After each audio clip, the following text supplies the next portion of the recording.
नमस्कार दोस्तों, स्वागत है आपका संस्कृत आराधना चैनल में। हमारे चैनल को सब्सक्राइब करते रहें, शेयर करते हैं रहे और लाइक करते रहें और कमेंट बॉक्स में हमें बताते रहें कि आपको यह हमारी वीडियो कैसी लग रही है।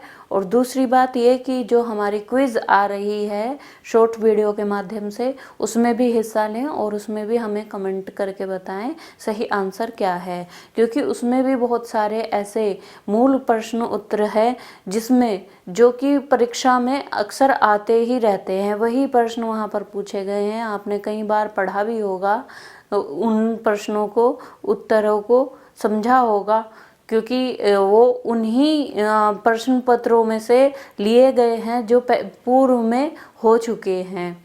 तो इसलिए उसमें भी आप पार्टिसिपेट करते रहें और हमें कमेंट बॉक्स में उत्तर दे कर के हमें बताते रहें।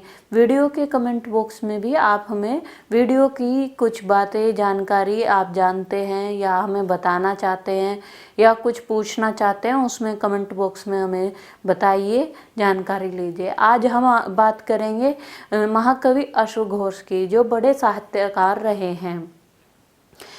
कहा जाता है कि ये प्रथम या दूसरी शताब्दी में रहे होंगे। प्रथम शताब्दी के अंत में और दूसरी शताब्दी की शुरुआत में इनका जीवन काल रहा होगा। दूसरी चीज़ ये कि अश्व घोष, महाकवि अश्व घोष ने एक प्रसिद्ध रचना लिखी है जिसका नाम बुद्ध चरित्र है। और अश्व घोष की एक खास बात यह है कि वो कुषाण वंश के, कुषाण नरेश जो कनिष्क थे उनके समकालीन माने जाते हैं। और इनका कुषाण नरेश के समकालीन माने जाते हैं। कुषाण नरेश का जीवन काल भी प्रथम शताब्दी का अंत और द्वितीय शताब्दी का प्रारंभ रहा था। अश्व घोष की माता जी का नाम है, अश्व घोष की माता का नाम सुवर्णाक्षी है। सुवर्णाक्षी अश्व घोष की माता का नाम है। इनका जो जन्म हुआ है वो साकेत, अयोध्या में हुआ है। और बाद में कुषाण नरेश जो कनिष्क नाम के थे, जो कुषाण के राजा थे कनिष्क, उनका जैसे सभी राजा लोग एक दूसरे पर आक्रमण करते रहे और उस पर विजय प्राप्त करके अपने राज्य में जाते रहे, इसी तरह इन्होंने, कनिष्क ने पाटलिपुत्र के अधिपति को परास्त किया। पाटलिपुत्र के अधिपति को परास्त किया और अश्व घोष को पुरुषपुर, पेशावर ले गए, जो इस समय पाकिस्तान में स्थित है। पेशावर में, पेशावर इनकी राजधानी थी, उसमें ये लेकर के चले गए उनको। वहाँ जाकर के कनिष्क ने वहाँ जाकर के एक कार्यक्रम रखा, चतुर्थ बौद्ध संगीति का कार्यक्रम रखा, जिसकी अध्यक्षता का गौरव उन्होंने प्रथम परंपरा के अनुसार महास्थविर पार्श्व को दिया और दूसरी परंपरा के अनुसार महावादी अश्व घोष को उस अध्यक्ष पद से गौरवान्वित किया।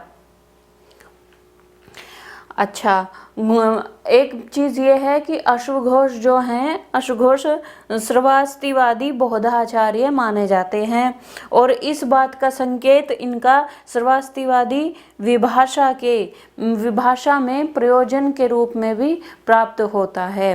विभाषा के प्रयोजनों में भी हमें पता चलता है कि ये बौद्धवादी हैं और दर्शनवादी हैं। प्रथमतः परमत को परास्त करके इन्होंने महावादी दार्शनिक की उपाधि प्राप्त की है। और बौद्ध धर्म के प्रति इनका इतना प्रचार प्रसार रहा है कि काव्य उपचार के नाम से ये प्रसिद्ध हुए, कि काव्य का जो उपचार कर रहे हैं वो सिर्फ अश्व घोष जी कर रहे हैं। ये बौद्ध धर्म के प्रति इनका प्रचार प्रसार चलता रहा। वैसे तो इनकी बहुत सारी कीर्तियाँ मानी जाती है, इनके द्वारा रची गई रचनाएं बहुत सारी मानी जाती हैं अलग अलग विद्वानों के अनुसार, लेकिन फिर इनकी सिर्फ मूल जो रचनाएं हैं वो सिर्फ 4 रचनाएं मानी जाती है, जिनमें इनके 2 महाकाव्य हैं, जिसका नाम है बुद्ध चरितम, सौंदरानंद जो महाकाव्य हैं, ये सौंदरानंद और बुद्धचरितम नाटक है इनका, सारीपुत्र प्रकरणम और गंडी श्रोत्र गाथा। एक और इनका ये रचना है ये सूत्र अलंकार शास्त्रम, लेकिन कुछ विद्वानों का मत है कि शायद ही ये सूत्र अलंकार शास्त्रम इनकी रचना रही होगी। ऐसे इनकी रचनाओं में लिखा जाता है, लेकिन बहुत सारे लोगों का इस पे विवाद है। तो इस तरह के क्वेश्चन तो परीक्षा में भी नहीं आते, तो इसके बारे में तो शायद नहीं पूछा जाएगा। तो फिर भी पढ़ना ज़रूरी होता है, इसलिए वो नाम मैंने लिखा इसमें।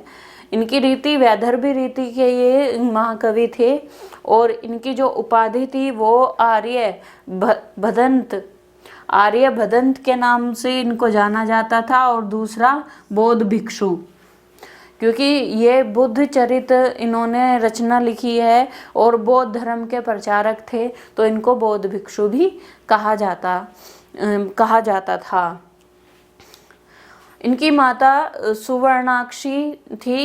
इनका हमें सिर्फ माता का ही नाम ज्ञात होता है, पिता का, गुरु का नाम ज्ञात नहीं होता। अन्य इनके परिवार संबंधी लोगों का भी हमें जानकारी नहीं है।